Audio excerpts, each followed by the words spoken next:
Ya, jadi sekarang bab terakhir yang akan dibahas tentang pendukung-pendukung apa saja yang harus diadakan gitu ya di ROHIS kita supaya fungsi pembinaan pengurus dan syiar dan pelayanan itu bisa terlaksana dengan baik.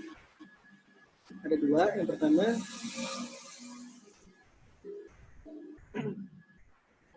itu mana ya? Agensinya dulu. Jadi yang pertama itu dari pendukung dari sisi internal, yang kedua itu dari eksternal gitu ya. Nah, jadi harus ada yang mendukung atau supporting system dari sisi internal ROHIS atau DKM maupun dari sisi eksternal. Jadi ada dua sisi yang bisa mendukung perjalanan pembinaan pengurus dan CR tadi gitu ya. Yaitu yang pertama itu dari sisi internal itu ada kekuatan finansial. Gimana caranya kita melakukan dana usaha. Gitu. Jadi ya kalau misalnya acara-acara CR ROHIS gitu ya, yang apalagi yang besar pasti membutuhkan dana yang besar juga gitu. Apalagi ini acara insidental, acara insidental ya, pasti membutuhkan dana yang besar. Jangan sampai kita nggak bisa ngadain suatu acara gara-gara nggak punya dana gitu ya, sangat disayangkan. Padahal di luar sana ada konser-konser musik dengan dana yang besar juga bisa berjalan, atau acara-acara yang mungkin kurang bermanfaat gitu ya, tapi bisa berjalan gitu karena banyak dananya yang dimiliki gitu. Jadi sedangkan acara rohis itu tidak ada gitu. Acara-acara kebaikan malah tidak berjalan gitu. Suatu hal yang sangat disesalkan, disedihkan gitu ya. Kalau misalnya kita nggak punya dana buat mengadakan acara kebaikan, acara syiar keislaman gitu ya. Nah jadi ya, rohis ini harus memiliki kekuatan dari segi finansial ya untuk bisa menjalankan program kerjanya. Nah ini bendahara harusnya bisa bikin bikin keputusan gitu ya, misalnya ini proker ini nggak usah dijalanin, nggak ada dananya gitu. Proker ini boleh, proker ini yang ini harus mendapatkan dana segini ya gitu. Jadi bendahara tuh sebagai pemegang finansial tuh bisa melakukan hal itu gitu. Dan dana kekuatan finansial ini harus berawal dari mindset tiap pengurusnya. Jadi jangan sampai kita mikirnya itu gimana caranya nih supaya dan mengatasi keterbatasan dana doang gitu. Tapi mindsetnya adalah gimana supaya kita menciptakan keberlimpahan dana.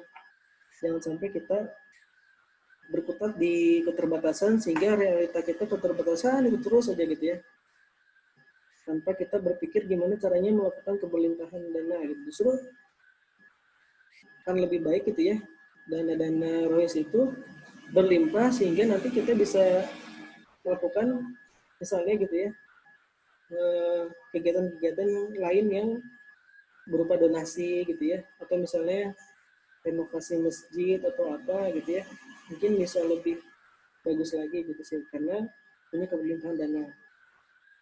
Terus yang kedua, gimana caranya keberlimpahan dana itu yaitu dengan mengusahakan usaha mandiri, sehingga yang mimpi kita tuh Royce itu punya passive income gitu. Royce nggak ngapa-ngapain tapi dapat uang gitu. Ya contohnya adalah dengan menerbitin buku mungkin ya. Dan kita udah diterbitin bukunya mah, kita diem aja di rumah, kalau ada yang beli kita dapat uang gitu. Itu salah satunya passive income gitu ya. Jadi kalau misalnya kita urutkan ya, ranking ya, urutannya mungkin dari yang baru itu ya pasti kita infak pengurus ya.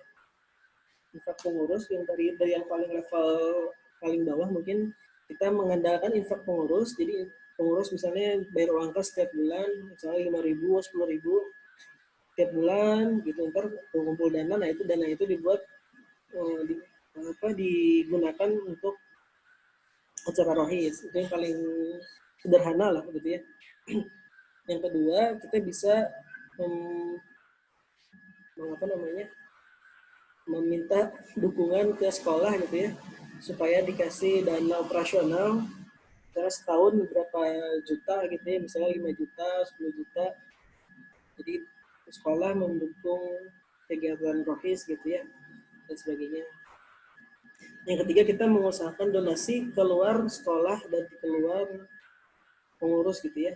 Jadi misalnya ke orang tua pengurus, donasi, atau ke alumni juga mengusahakan donasi gitu ya.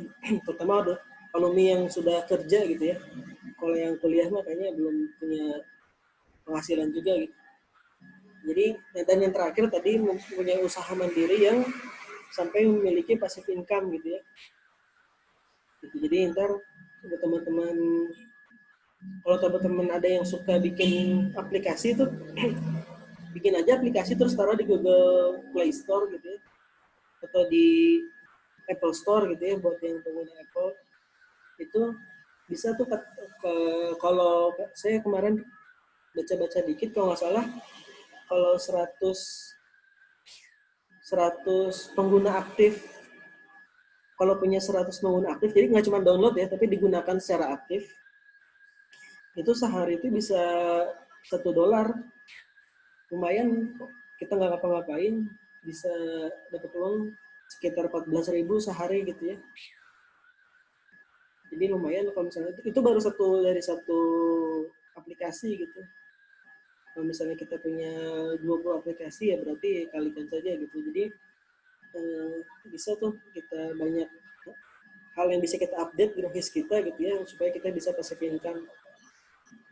Nah itu jadi buat dana usaha. Yang terakhir itu adalah di sisi eksternal, itu adalah kekuatan jaringan. Jadi kita gimana yang membangun jaringan. Rohis punya jaringan yang luas, yang kuat gitu ya. Jadi kalau misalnya ada orang ditanya, tahu Rohis ini nggak? Oh iya, itu Rohis itu bagus tuh gitu. Dia acaranya bagus, besar, dan sebagainya gitu. Ya, jadi orang-orang tahu Rohis kita dikenal oleh banyak pihak gitu ya.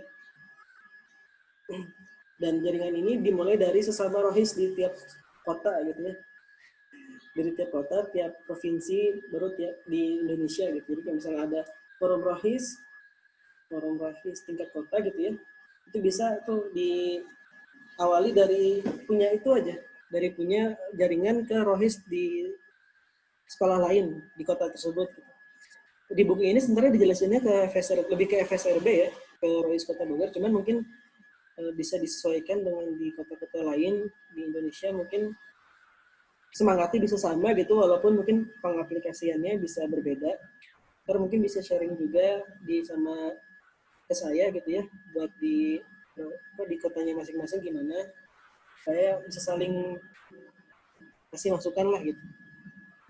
Nah, jadi kenapa harus ada Rohis, kita punya jaringan ke Rohis di sekolah lain, karena supaya kita tahu nih, kalau ada masalah di sini, siapa tahu kalau di sekolah kita punya masalah, di Rohis kita punya masalah, mungkin di sekolah lain sudah ada solusinya gitu. Sehingga kita nggak usah mikir-mikir, nggak usah lama-lama berkutat pada masalah itu, tinggal aja contoh ke sekolah yang sudah punya cerita sukses tentang masalah tersebut gitu. Jadi itu. Jadi sekolah itu bisa saling, sesama sekolah itu sama Roy sekolah itu bisa saling membantu lah dalam perjalanan Rohis. Terus yang kedua, bisa juga kita ke internal sekolah itu punya dukungan ke guru-guru, bahkan yang bukan guru agama gitu ya. Sehingga nanti kalau ada dipermasalahkan Rohis kita, itu guru-guru itu bisa yang tanpa kita ngomong pun sudah dibela sama guru-guru tersebut gitu ya. Ya misalnya kalau ada hari guru, kita ngasih ucapan selamat hari guru dan sebagainya, ngasih bingkisan, mungkin ya apa gitu ya, bunga atau permen, dikasih ucapan terima kasih gitu ya, yang minimalis tapi insya Allah punya dampak besar gitu ke guru-guru. Termasuk guru-guru yang non muslim juga bisa dikasih gitu ya, karena kalau hari guru mah universal gitu ya. dari berbagai latar belakang bisa kita sentuh ke sekolah, ke ekskul di sekolah tersebut, di sekolah kita gitu ya. Jadi yang bukan ke OSIS, ke MPK, ke KIR, ke Paskibra, Pramuka, PMR, ke ekskul-ekskul seni, ekskul-ekskul olahraga bisa dirangkul. Bisa kita gini misalnya gini ke teman kita yang ketua ketua ekskul lain gitu misalnya, di ekskul kamu mau ada pengajian nggak? Kita yang jadi inilah ngebantuin acaranya gitu. Kalau mau ya udah kita cariin pembicara, kita cariin tempat gitu ya, misalnya di kelas mana kita pinjem ke sekolah dan sebagainya. Jadi punya hubungan baik juga ke ekskul di sekolah kita. Terus juga jaringan ke perusahaan-perusahaan sponsor, ke pembicara-pembicara gitu ya, ke ustadz, ke motivator, ke narasumber-narasumber gitu ya. Ini juga butuh jaringan. Kalau misalnya kita misalnya nih pengen ngundang Ustadz Abdul Somad misalnya, atau misalnya pengen ngundang Agim, kita kalau nggak punya kontaknya nggak akan bisa ngundang gitu ya sampai Hamin 7 kiamat juga. Hamin 7 kiamat ya. Nah itu jadi intinya kita butuh jaringan untuk mengadakan acara rohis ini gitu. Termasuk tadi ke alumni-alumni. Kalau misalnya kita nggak punya kontak alumni yang sudah sukses gitu ya, misalnya dia ngedirin perusahaan apa gitu ya, pengusaha sukses, atau dia alumni SMA 1 itu kan wali kota Bogor sekarang. Kalau nggak punya akses ke wali kota Bogor itu, ya gimana mau dapat donasi dari beliau gitu ya, kalau misalnya kita nggak punya jaringan gitu. Jadi makanya jaringan itu kuat untuk bisa ya tadi memperkuat siar kita, memperkuat pembinaan pengurus kita gitu. Jadi sebab pendukung ini walaupun pendukung tapi penting gitu ya. Ini ibaratnya tuh wudhu di sholat lah. Wudhu itu kan sebenarnya bukan yang ibadah utamanya gitu ya.